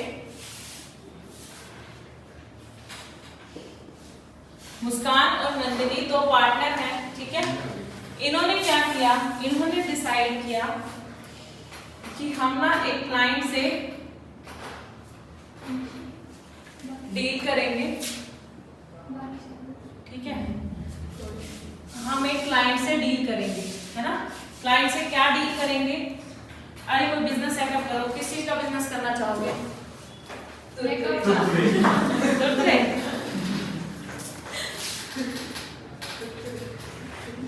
बहुत एडवर्टाइजमेंट हो रही है ना कुरकुरे की हमारी YouTube वीडियो में। कुरकुरे का बिजनेस करें? Yes, ma'am. ये तो हो गया, तो कर लिया। ठीक है, इसके बाद कुछ और है। पूछो इससे क्या करें? गोलगप्पे। अच्छा ठीक है, ठीक है, बस अपना चेंज करना, नहीं तो फिर सबकी मेजॉरिटी चाहिए होगी decision, nature of business change करने के लिए ये मैनिमस कंसेंट चाहिए होगी, है ना? गोलगप्पे का मैम, 2 बिजनेस कर जने रहे क्या हैं, करेंगे गोलगप्पे में? एक पानी डालेगा और एक खिलाएगा, एक पैक करने का काम और एक खिलाने का काम, है ना? चलो गोलगप्पे का काम कर रहे हैं ये एक का खिलाने का, एक का खाने का। अरे सुन तो लो, उसका नाम नंदिनी ने, मैं कहाँ क्लाइंट बना रही थी, डील कर रही थी, तुम गोलगप्पे के बिजनेस पे आ गए। भगाते ही उसके क्लाइंट को भी। सारे गोलगप्पे खुद ही खत्म कर रही। अब सुनना, गोलगप्पे ना बनाता कौन है?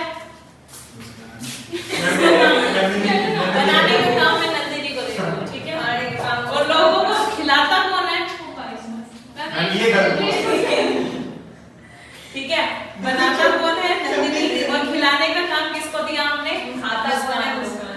ठीक है, खाती है प्रवेशिका, मैंने खाती है, इसको मैंने देखा था तो ये ये खाता सब क्या है? एक बार ही देखा है, मेरे को ये 10 बार 15 बार चले गए, तो नहीं देखा।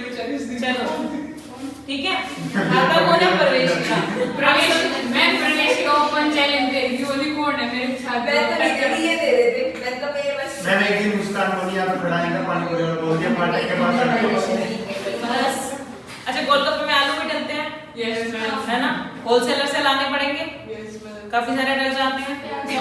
आप गए और बस और मत डालना, तो पानी के लिए अब चटनी बनाने के लिए धनिया के पास में जाएंगे हम, ठीक है? आलू तक ही सीमित रहते हैं। तो आप क्या गए होलसेलर के पास, कौन गया? जो बनाता था, कौन गया? नंदिनी। इसने कहा, बढ़िया दिख रही है। इसने कहा मुझे पोटैटो चाहिए कितने? 25 किलो। ठीक है, कितने चाहिए? 25 किलो चाहिए। इसने कहा उधार पे दे दो, जैसे ही गोलगप्पे बिक जाएंगे उससे पैसे आएंगे तो मैं तेरे को पोटैटो के पैसे दे मैम दूंगी। बिकेंगे तो ठीक है, उधार पे लेके आए हम। ठीक है, अब क्या हुआ, यहाँ बनाए गोलगप्पे नंदिनी ने। ठीक है, अच्छे से आलू आलू भर के ढंग से बना दिए और अपनी वो तैयार कर ली पूरी स्टॉल, है ना। अब तैयार कर ली, अब मुस्कान खड़ी है वेट में, कोई तो आओ, कोई तो आओ, है ना। मुस्कान ऐसे खड़ी है वेट में, कोई तो गोलगप्पे खाने आ जाओ, कोई खाने चले जाएंगे। ठीक है, गोलगप्पे कोई खाने नहीं आया। मैम ये प्रवेशिका बस उस दिन प्रवेशिका छुट्टी पे थी, इसलिए एक क्लाइंट भी नहीं आया हमारे पास, एक कस्टमर भी नहीं आया हमारे पास। चलो अब क्या हुआ, अब अगले दिन वो गोलगप्पे खराब वेस्ट हो गए, सारे फेंकने पड़े। अब कमाई तो कुछ हुई नहीं। ये बंदा पैसे मांग रहा था शाम को, तूने कहा था ना मेरी स्टोर शाम तक खाली हो जाएगी, जो पैसे आएंगे मैं तेरे को पेमेंट कर जाऊंगा। होलसेलर पैसे मांगने आया। ठीक है, मुस्कान तो चली गई अपने घर मेरे पास कोई पैसे नहीं है, एक तो कस्टमर भी आया ऊपर से पैसे मांगने आ रहे हो। मुस्कान चली गई अपने घर कि मेरे पास कोई पैसे नहीं है। आलू कौन लेने आया था, इसकी जाके गर्दन पकड़ो। मैंने थोड़ी कुछ कहा है ना, मैं तो खिलाने के लिए खड़ी थी और कोई आया नहीं तो मैं क्या करूं, मेरी गलती। आलू जो लेने गया तो उसकी गर्दन जाके पकड़ो। अब बताओ, होलसेलर नंदिनी की गर्दन पकड़ेगा या दोनों की गर्दन पकड़ेगा? मैम अगर हाथ बड़ा हुआ तो हाथ छोटा हुआ तो मैं तो मान जाऊंगी। देखो, होलसेलर के पास राइट है नंदिनी प्लस मुस्कान, दोनों की गर्दन पकड़ेगा। क्यों? क्योंकि ये दोनों पार्टनरशिप में अपने गोलगप्पे की स्टॉल लगा रहे थे। मैम लोकेशन भी बता दो। क्या लोकेशन बता दो कहाँ पे करेंगे। जो होलसेलर था ना वो रोहित था। मैम ये तो सही आलू बेच रहा हूँ। ठीक है, होलसेलर कौन था? वो गोलगप्पे बेचते बेचते खाने की उसका रोहित था। अच्छा मेरी बात सुनो, ठीक है? गोलगप्पे बेच दे तो मुझे देकर नुकसान तो तेरा भी होगा, पैसे तो तेरे को भी नहीं मिले। ठीक है, अब मेरी बात सुनना, थर्ड पार्टी कौन है यहाँ पर? कौन है थर्ड पार्टी? कौन है यहाँ पर? रोहित। थर्ड पार्टी के लिए कौन लायबल है? नंदिनी और मुस्कान। सिंगल पार्टनर लायबल नहीं होगा, थर्ड पार्टी के लिए सारे पार्टनर लायबल होंगे। देखो, एजेंट का काम कौन कर रहा था? मींस वो फॉर्म के बिहाफ पे गई थी ना आलू लेने। पार्टनरशिप मैं कह रहा हूँ कंसेप्ट क्लियर हो गया ना। बहुत हो गई गोलगप्पे और आलू, अब तो मैं हंसी लगा। आज इसको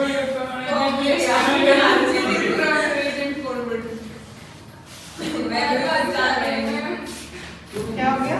प्रीति बनेगी बाबा बोल कर लेगा बार-बार क्या गई? बाहर आ रही है ना तेरे ऊपर। आज बारिश आ रही थी, आज तो समोसे का बिजनेस स्टार्ट करना चाहिए था तुझे। गोलगप्पे तो सील जाएगी। हाँ, आज उस जाते उस गोलगप्पे वाले के साथ भिड़ के आई थी, कल से तुम होते ये मैं आऊंगी। ठीक है।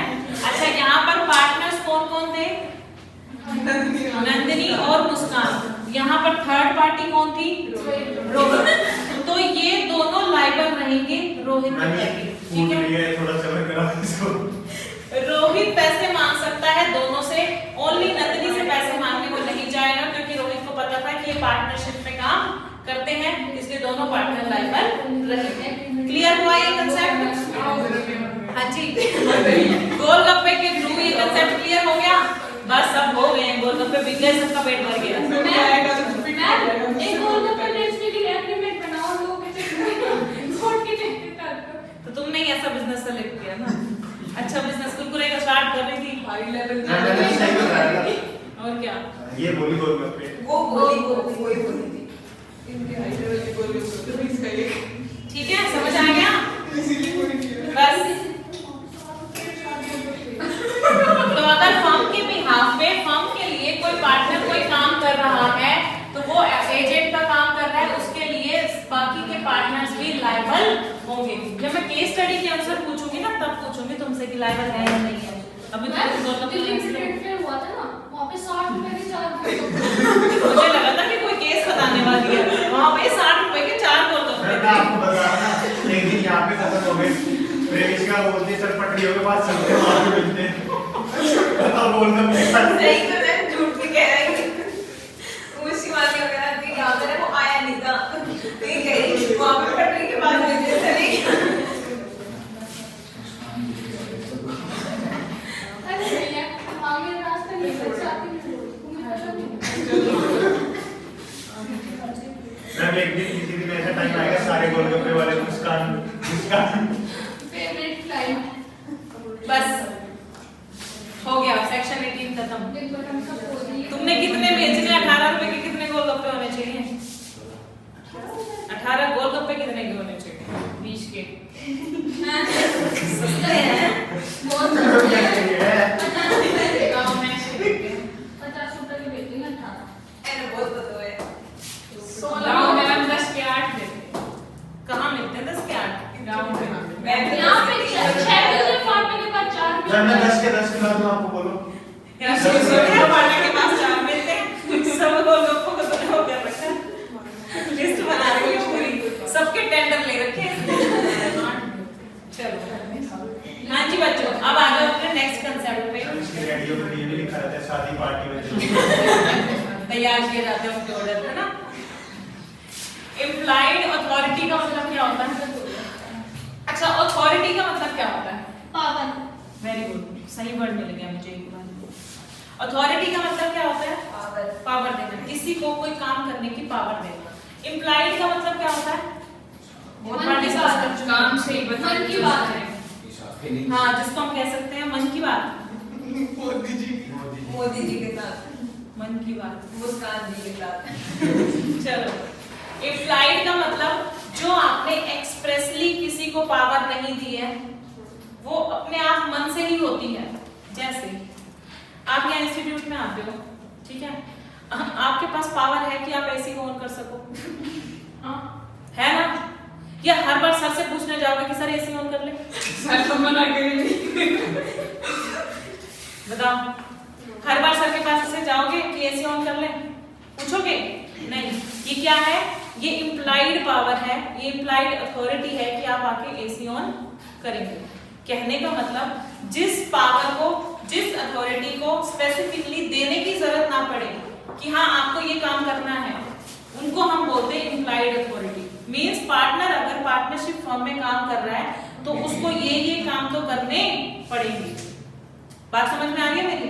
इम्प्लाइड अथॉरिटी का मतलब एक ऐसी पावर जो पार्टनर को अपने आप से करनी है। एक तरीके से इसको हम ड्यूटी बोल सकते हैं। ड्यूटी में आपको किसी से पूछना नहीं पड़ता, वो आपको खुद ही निभानी पड़ती है। तो आपकी ऐसी कौन सी पावर है जो आपको खुद से ही करनी है, किसी से परमिशन लेने की जरूरत नहीं है। ठीक है, तो सेक्शन 19 कवर करता है the act of partner which is done to carry on the business of the firm. वो फर्म को बाइंड करता है। जैसे मान लो फर्म का बिजनेस किसी भी प्रोडक्ट को, ग्रोसरी है, ठीक है, इसको हम परचेज और सेल करते हैं। क्या करते हैं? इधर से परचेज किया हमने किसी से और आगे इसको सेल कर दिया और कुछ प्रॉफिट मार्जिन हुआ, तो फर्म का प्रॉफिट कहलाया और उसको हमने बांट दिया। यही काम था नॉर्मल हमारा। तो देखो, जो पार्टनर्स हैं उन्हीं की तो ड्यूटी है ना, ये पार्टनर्स की इम्प्लाइड अथॉरिटी है कि इसको किसी थर्ड पार्टी से परचेज करके आए।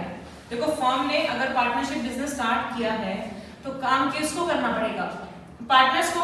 तो अगर आपका काम ही है ये परचेज सेल का, तो पार्टनर्स की इम्प्लाइड अथॉरिटी है कि किसी थर्ड पार्टी से परचेज करे, है ना? अब उस परचेज की पेमेंट किसको करनी है? जिसने परचेज किया है ये सारे पार्टनर्स को, सारे पार्टनर्स को, है ना? क्योंकि देखो क्या कह रहे हैं कि कोई भी एक पार्टनर P1 अगर परचेज करके आता है थर्ड पार्टी से, तो पेमेंट के लिए लायबल कौन होंगे? सारे पार्टनर्स, है ना? तो यानी कि लाइन बनती है कि जब भी कोई पार्टनर काम करता है, when a partner the act of a partner which is done to carry on the business of the firm, तो वो बाइंड करता है फर्म को। फर्म को मतलब बाइंड किसको कर रहा है? ऑल द पार्टनर्स, क्लास यहाँ पे फर्म लिखा हुआ है ना लास्ट में, फर्म के नीचे लिख लो ऑल द पार्टनर। फर्म का मतलब ही क्या होता है? शुरू में आपको मैंने एक डेफिनेशन बताई थी कि जितने लोग होते हैं उनको कलेक्टिवली हम क्या बोलते हैं? फर्म। और इंडिविजुअली क्या बोलते हैं? पार्टनर। तो जब पार्टनर्स की कलेक्शन को हम फर्म बोल रहे हैं, फर्म बाउंड हो रही है, यानी कि सारे के सारे पार्टनर्स बाउंड हो रहे हैं। एक पार्टनर के परचेज करने की वजह से सारे पार्टनर्स को पेमेंट करनी पड़ रही है। ठीक है, चलो आपने लिख लिया यहाँ पर, फर्म के नीचे लिख लिया ऑल द पार्टनर्स, है ना? तो bind the all the partners की आपको पेमेंट करनी पड़ेगी। तो इम्प्लाइड अथॉरिटी का मतलब समझ में आया? इम्प्लाइड मतलब ये तो आपकी जनरल ड्यूटी बनती है कि आप परचेज करो, सेल करो, है ना? और उसके लिए फर्म बाउंड होगी। फर्म बाउंड होने का मतलब सारे पार्टनर्स बाउंड होंगे। अब यहाँ पर एक चीज जो मैं बताना चाहती हूँ वो ये है, ये जो नीचे लिस्ट दी हुई है ना, ये लिस्ट आप बिना एक्सप्रेस अथॉरिटी के नहीं कर सकते। ये आपकी इम्प्लाइड अथॉरिटी नहीं है। इस लिस्ट के आगे ऐसे लिख लो कि ये इम्प्लाइड अथॉरिटी नहीं है। इनको करने के लिए आपको किसी से अथॉरिटी लेनी पड़ेगी। क्या लिख रहे हो आप? कि ये जो लिस्ट है ये इम्प्लाइड अथॉरिटी नहीं है। ठीक है, doesn't cover under, does not cover under implied authority। ये जो लिस्ट है ये implied authority में नहीं आती। ये काम आप तभी कर सकते हो जब आपको क्या मिली हो? एक्सप्रेसली अथॉरिटी दी गई हो।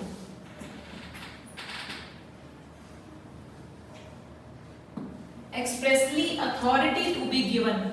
आपको एग्रीमेंट के थ्रू किसी पार्टनर के ऊपर ये काम डालना पड़ेगा, तभी पार्टनर ये काम करेगा। अपने आप से ये काम नहीं कर सकते पार्टनर। आगे बात समझ। अब मैं लिस्ट पढ़ाऊंगी तो आपको आसान हो जाएगा समझना, क्योंकि पहले अगर बेसिक पता हो ना तो फिर इजी होता है ना?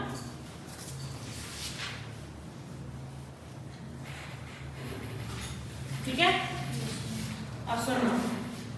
The implied authority of a partner does not empower him to। implied authority में हम ये पावर लोगों को नहीं देते हैं, यानी कि ये काम करने के लिए आपको अथॉरिटी लेनी पड़ेगी। किससे? फर्म से। फर्म मतलब सारे पार्टनर्स मिलकर ये अथॉरिटी एक पार्टनर को देंगे। वो क्या काम है? Submit a dispute relating to the business of the firm to arbitration. मान लो आपका किसी थर्ड पार्टी के साथ में ना झगड़ा हो गया और आप क्या कह रहे हो कि मुझे केस करना है उसके ऊपर, तो क्या आप बिना किसी अथॉरिटी के उसके ऊपर केस डाल के आ जाओगे? बताओ, क्या ये पार्टनर की ये ड्यूटी बनती है? पहले आपको सभी पार्टनर से अथॉरिटी लेनी पड़ेगी कि क्या हम ये काम करें। अगर वो हाँ कह देते हैं तब आप जाके क्या करोगे? डिस्प्यूट रेज करोगे। सबमिट अ डिस्प्यूट का मतलब केस डालना आर्बिट्रेशन में। अगर किसी थर्ड पार्टी से आपका झगड़ा हो गया है तो उस केस को, जिसे कहते हैं ना केस के लिए अप्लाई करना, केस का फॉर्म भरना। आप उसके पास गए, किसके पास? वकील के पास गए और आपने उसको अपना इशू बताया कि मेरा इस फलानी क्लाइंट के साथ में झगड़ा हो गया है और मुझे इसके ऊपर केस डालना है, तो मुझे बताओ क्या क्या लीगल फॉर्मेलिटीज है, मैं वो पूरी करने के लिए तैयार हूँ। तो आप ये काम अपने आप से नहीं करेंगे, इसमें आपको अथॉरिटी लेनी पड़ेगी, उसके बाद ही आप केस डाल सकते हैं। ठीक है, पहला point. Second, open a banking account on behalf of the firm in his own name. देखो कई बार क्या होता है, जैसे ABC एंड कंपनी है, ABC एंड कंपनी, ये फर्म का नेम है ना? अब इस फर्म के बिहाफ पे एक बैंक अकाउंट खुला, एक फर्म के बिहाफ पे एक बैंक अकाउंट खुला और वो खुला A के नाम से। तो आप अपने आप जाके बैंक में ये नहीं कह सकता कि एक पार्टनरशिप फर्म है मेरी, उसका अकाउंट खोलना है, मेरे नाम से खोलना है, मेरे नाम से मेरी फर्म का अकाउंट खोलना है। तो A अपने आप नहीं जा सकता, उसको पहले क्या करना पड़ेगा? अथॉरिटी लेनी पड़ेगी। कि अगर सारे पार्टनर्स एग्री हो जाते हैं कि ठीक है फर्म के नाम का खाता खुलवाना है और वो A के नाम से चलने दो, तो मैं जा सकता हूँ। ठीक है, तो मुझे बार बार बताने की जरूरत ना पड़ेगी। वो लिस्ट है जिसमें आपको स्पेसिफिकली एक्सप्रेसली अथॉरिटी लेनी पड़ेगी।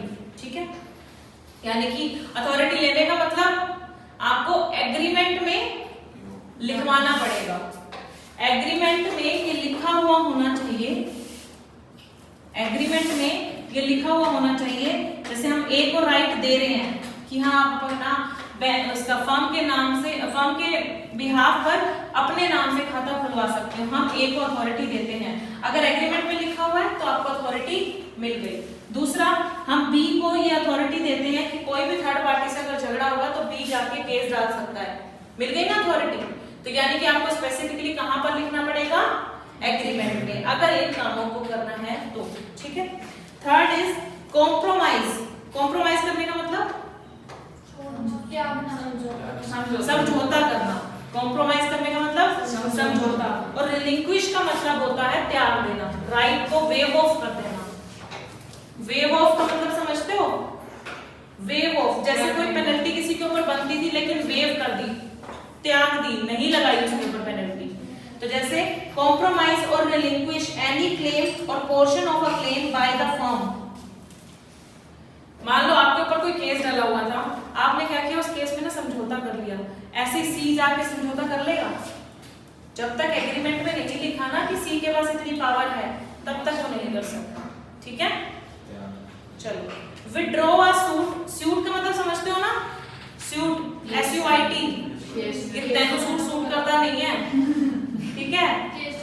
केस, लॉ में आए हो तो केस नहीं लिखोगे, हमेशा क्या लिखोगे, सूट फाइल करना। क्या करना, सूट फाइल करना।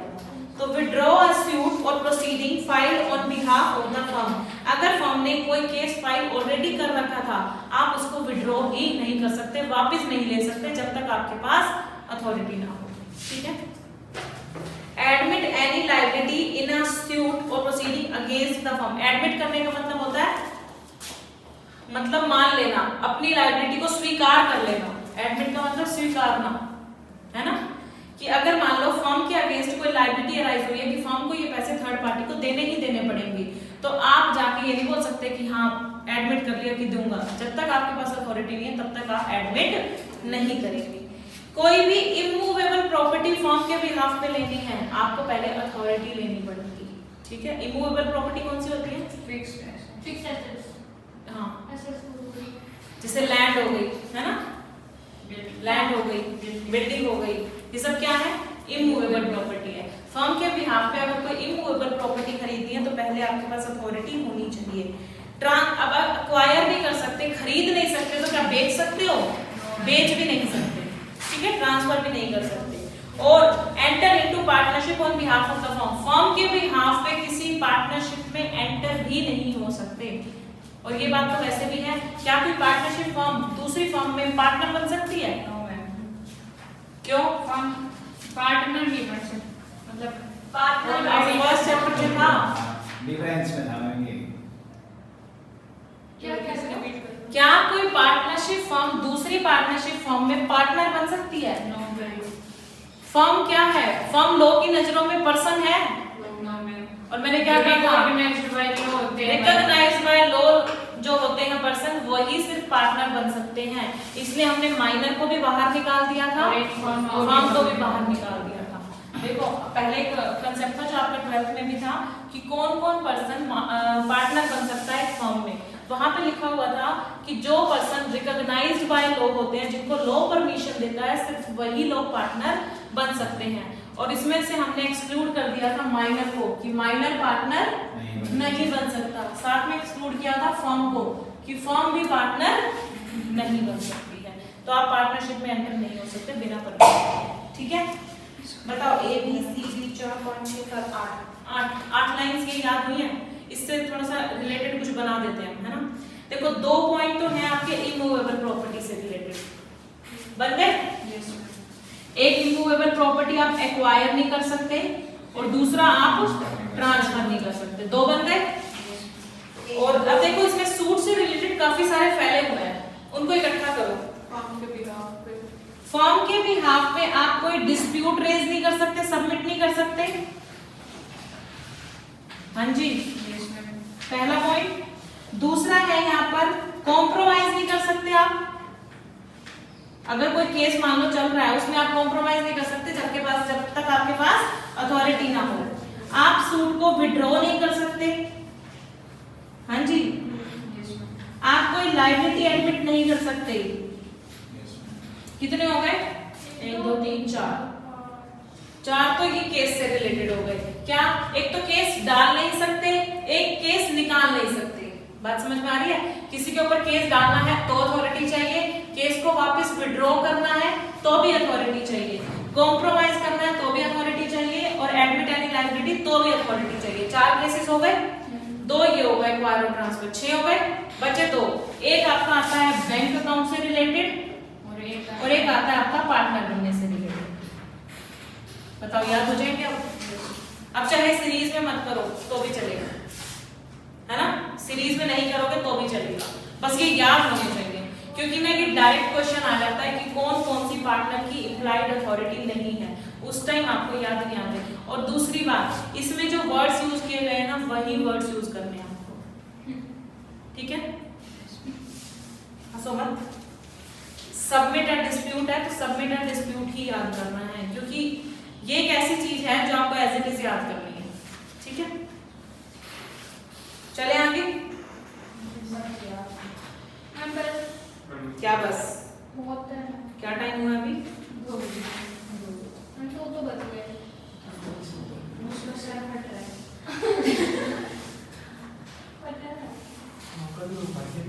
अच्छा, ये 6 समझ में आए? Yes ma'am. क्लियर? Yes, अच्छे से? Yes ma'am. एक सेक्शन 20 और कर लो। मैम 20 नहीं है। नहीं मैम। है फिर तो मैं 21 से करूँगा। मेरी एक 21 ही बचेगा, उसको क्या छूट फिर 22 भी बचेगा, तो इसको पूरा ही कर लो फिर। नहीं मैम। मैं फिर पेपर में ज्यादा आता है।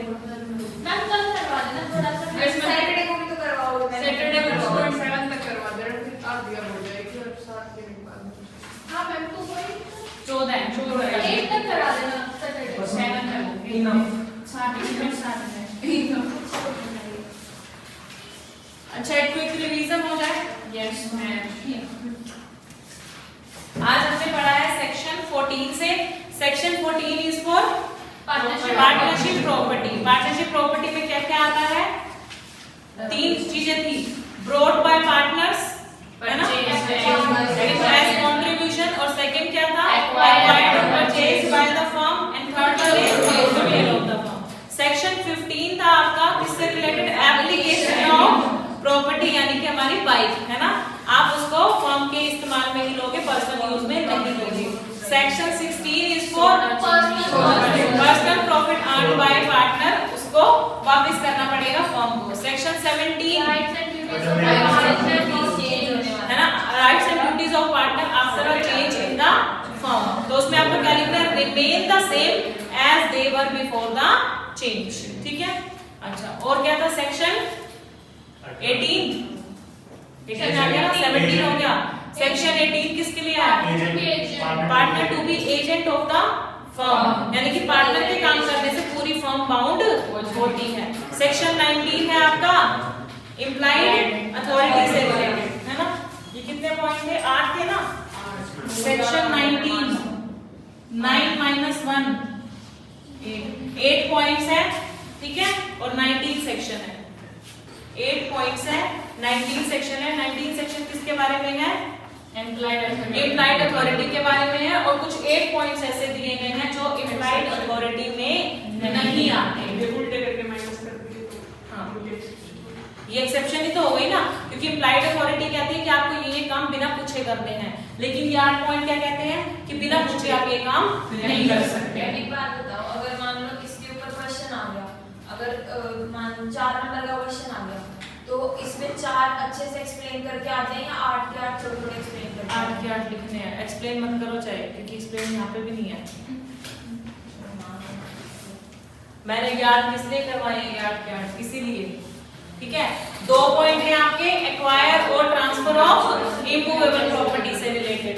4 पॉइंट्स हैं आपके सूट से रिलेटेड। आप कोई सबमिट नहीं कर सकते डिस्प्यूट को, आप कोई विड्रॉ नहीं कर सकते सूट को, कॉम्प्रोमाइज नहीं कर सकते, एडमिट एनी लायबिलिटी नहीं कर सकते, एंड लास्ट में 2 रह जाते हैं हमारा। एक, आप बैंक अकाउंट ओपन नहीं कर सकते अपने नाम से on behalf of the firm, and last one is आप किसी फर्म में पार्टनर नहीं बन सकते बिना परमिशन के, ठीक है? Yes ma'am. क्लियर है?